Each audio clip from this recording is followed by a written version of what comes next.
And we are live for, I think this is episode 5 of the channel CEO.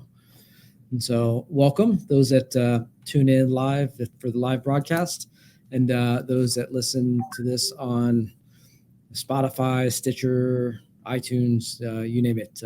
Appreciate you listening in, and this is going to be a pretty exciting one. We're continuing our theme of being global here. We had an interview last week. They were over in Europe, and we've got a guest here coming in from Israel this afternoon or this evening. So with that, we'll I guess unveil the mystery here. But why don't you say hi to our audience and kind of give a brief introduction, background of yourself? Yes, hi Kevin. I'm excited to be here today. Thank you so much for the invite. Absolutely. So for most of you probably don't know me, my name is Amit. I'm the co-founder and CEO of Perimeter 81. We are a cybersecurity startup based out of Tel Aviv, New York, and LA. We develop a secure corporate network over the internet, as today 5G and fiber are available anywhere, and people are working anywhere, right? Outside the offices, resources are moving to the cloud, and the open internet is the new corporate network. And obviously, firewalls and on-premise appliances, VPNs, are not longer advocate for that new reality. So what we basically do is allowing any companies and MSPs specifically to build secured networks over our cloud edge, just as a service. You can think like Office 365 for emails. We do that to firewalls. I am a technologist. What drives me is mostly technology and R&D. I relocated from Israel, Tel Aviv, to the United States last year to be closer to our customers, as we have 2,800 customers, of which most of them are in the US, and hundreds of MSPs that we work with. And the way that we differentiate ourselves in this space that Gartner coined the term SASE, you probably heard about Secure Access Service Edge, which is basically a secured network or as a service. We differentiate ourselves again with simplicity and enterprise-grade product. We raised about almost $160 million to date from leading VCs like Insight Partners and others, growing very rapidly, and excited to be here, Kevin, today and tell more about our journey. Cool. Well, I appreciate that. I want you to set the stage because you do have one heck of an impressive background, and just the scale at which you guys are operating, and how backed you guys are. I don't know if that actually sounded proper, but how backed by some impressive folks. So it's really great to have you. So we're gonna take a journey backward, right? Let's go back to I guess your somewhat origin stories, right? So I guess tell us about growing up. We've had some pretty interesting themes over the last 4 or 5 episodes about founders, technical founders, and their origins and schooling. But I guess give us a background of where you grew up, and let's just start from there. So it's relatively a simple story, so I try to keep it short. I studied back at schools, I was a computer geek. I really liked computers.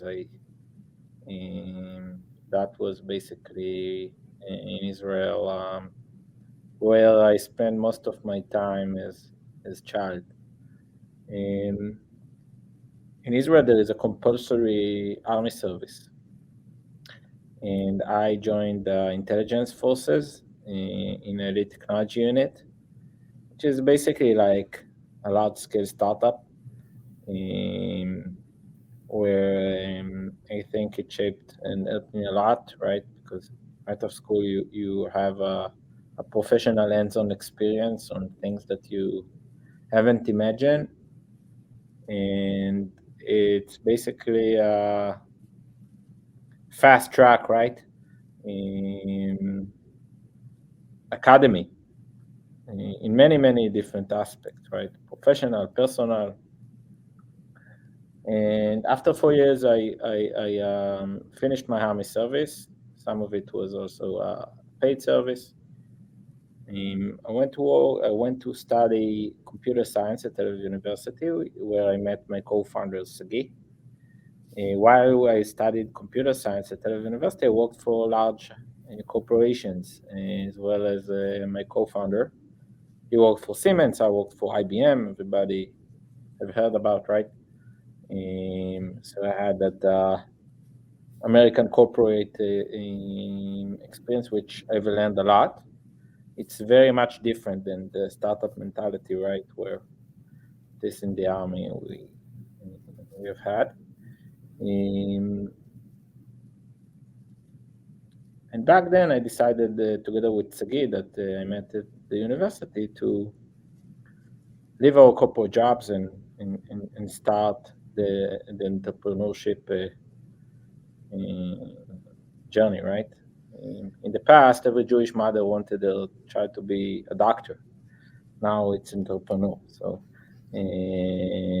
we've founded a company named Safer VPN, which was a consumer VPN company, which we bootstrapped.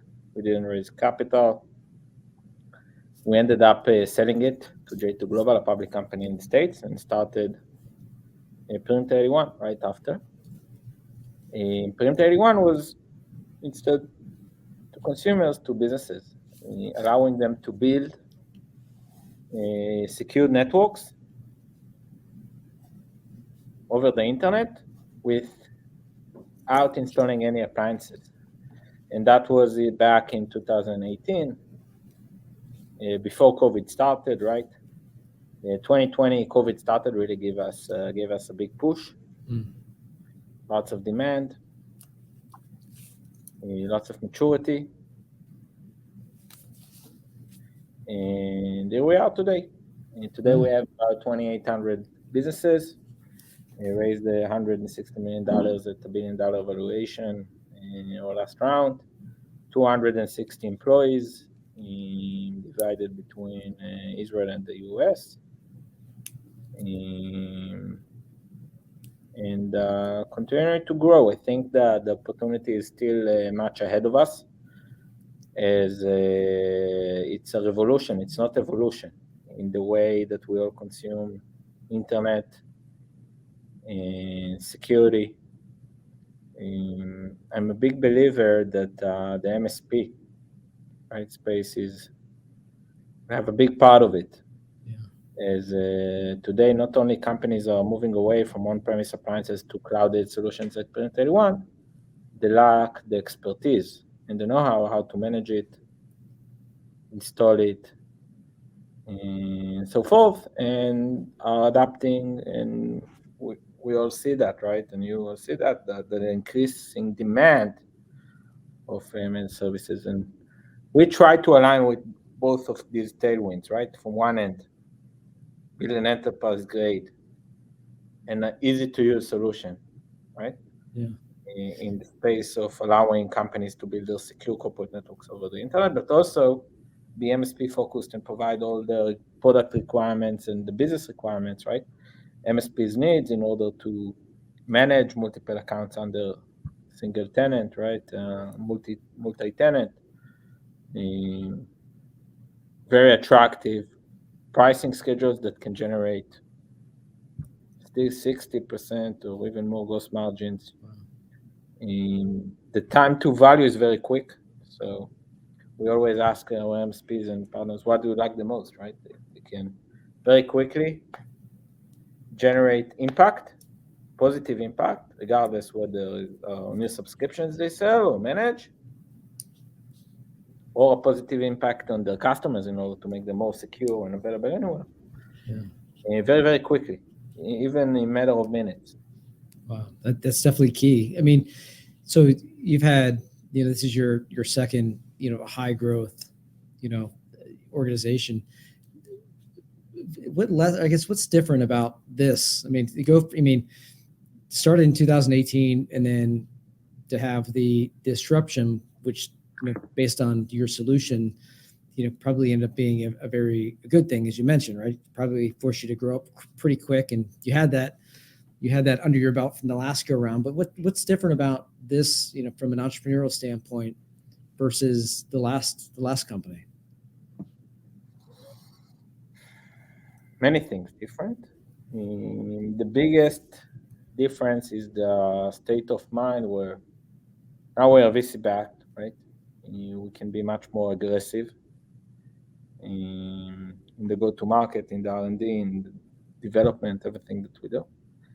Previous company was bootstrapping, so every shekel or dollar that we have, and we thought 5 times where to invest it. And I think the fact that we came with that mentality to Point 81 helped us a lot, because we were very scrappy in matter of expenses, how to build an healthy organization that can scale, that can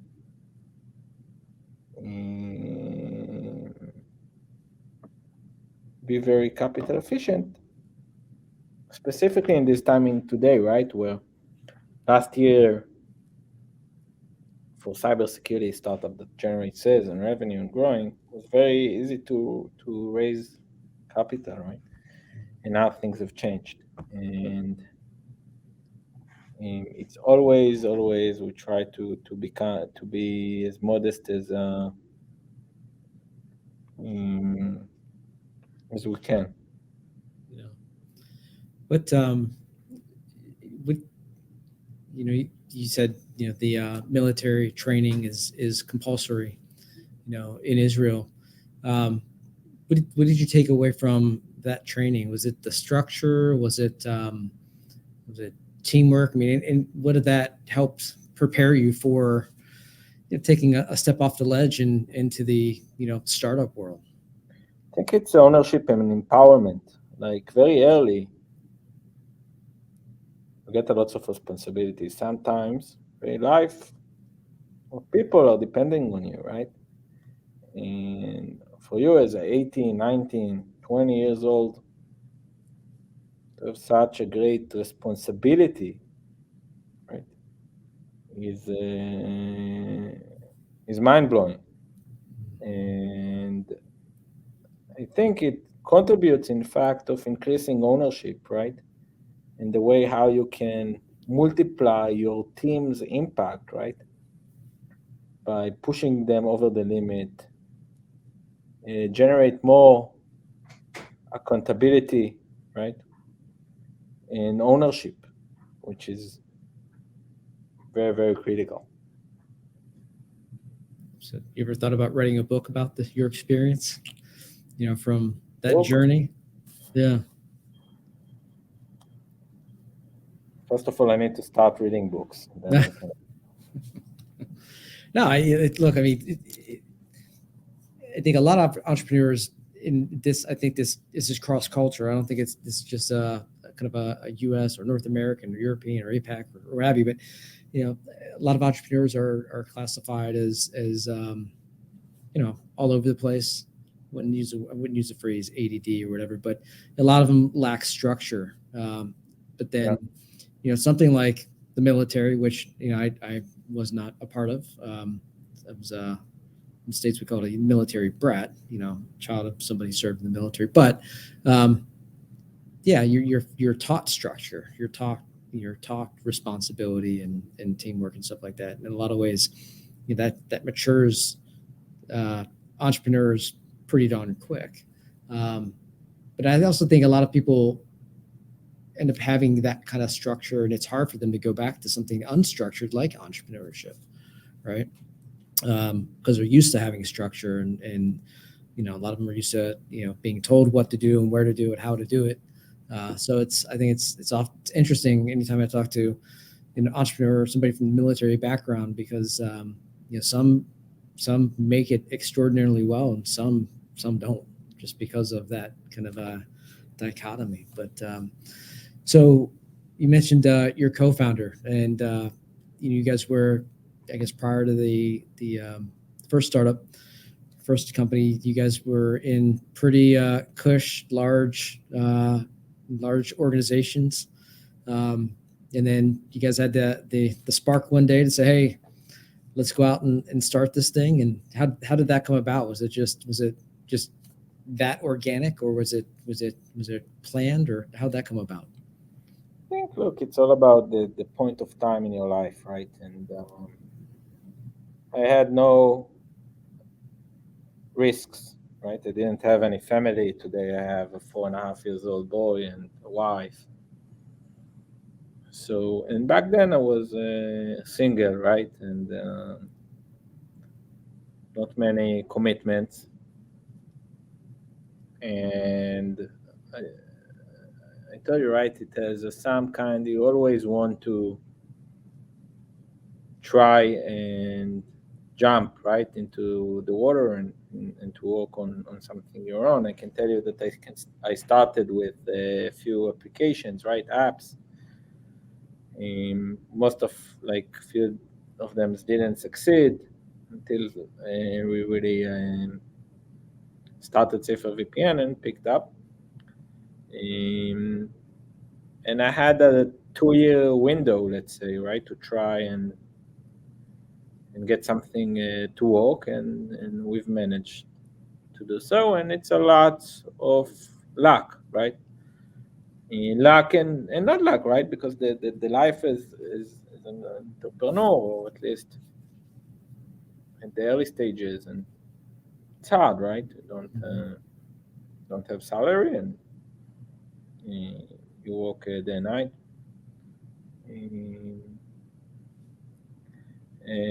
But it develops your personal and professional skills forward, which I enjoy. Right? Sometimes I wish we wouldn't grow so quick. Sometimes it's a roller coaster, right? To wake up in the morning, we're going to bankrupt, and the evening we're a unicorn. So it's very ups and downs, but it's fun. Problems always change and develop. Some problems becoming easier, some problems becoming harder. I think that along the way I was always pessimistic on the short term and very optimistic on the long term, right? As you know, that the direction, after you reiterate it with your customers, you understand that that's how it's going to be. And sometimes you need a lot of patience. And most importantly, is the team. So to build a team around you and to work with them side by side. Yeah.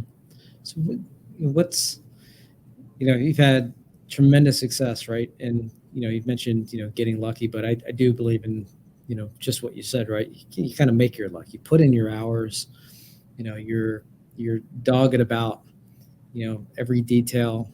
And I like the idea of being pessimistic in the short term, and, but still having a kind of a broader, optimism about the future. But I guess along this path, and what is there? Maybe just take it with Perimeter. Is there what you are today? I mean, is what you expected it to be? When you started in 2018. Is it No. no? What's different?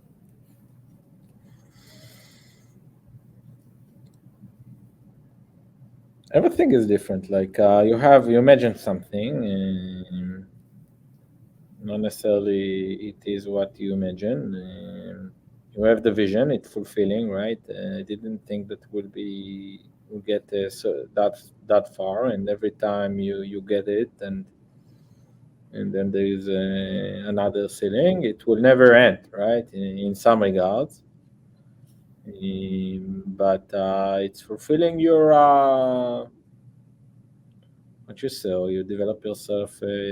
I grow myself, right, as a person and also as a professional, a lot.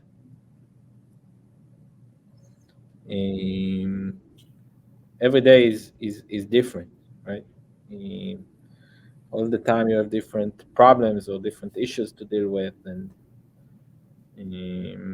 but eventually it puts you in perspective, and enjoy it a lot.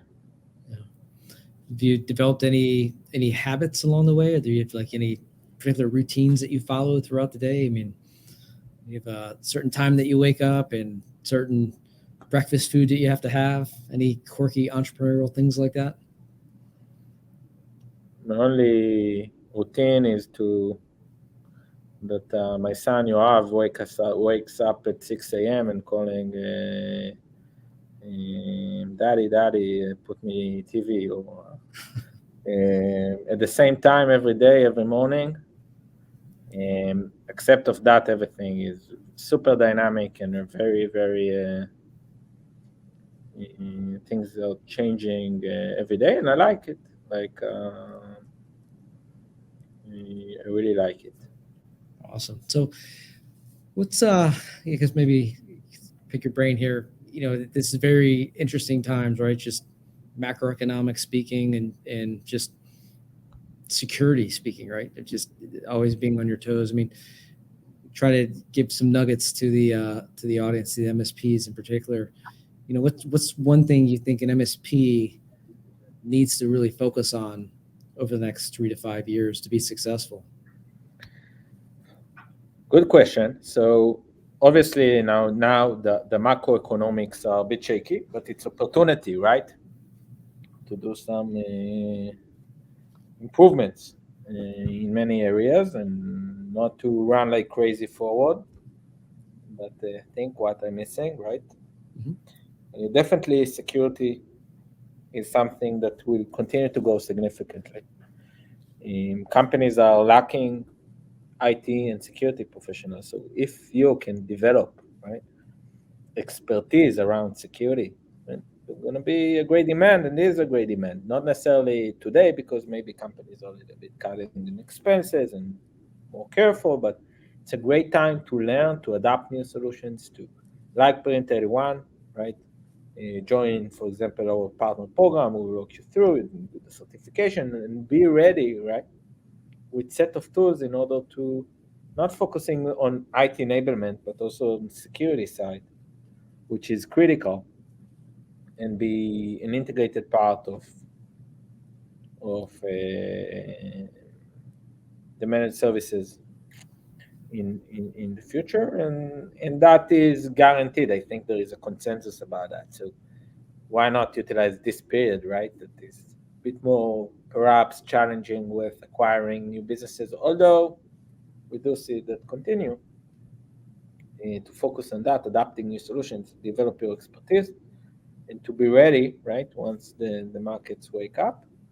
It is important to stress that security was the least affected area, and every company needs security. They cannot push it too much. And that's also opportunity. Instead of hiring more headcount, they tend to outsource and go to partner with service providers. So it's a great opportunity all around to double down in this period on security and develop the security expertise within any MSP, small, medium, and large. I agree 100%. 100%. So with that, how can people find you? How they can find the company? Their website, their social media. I mean, what's the best way to connect with you and the company?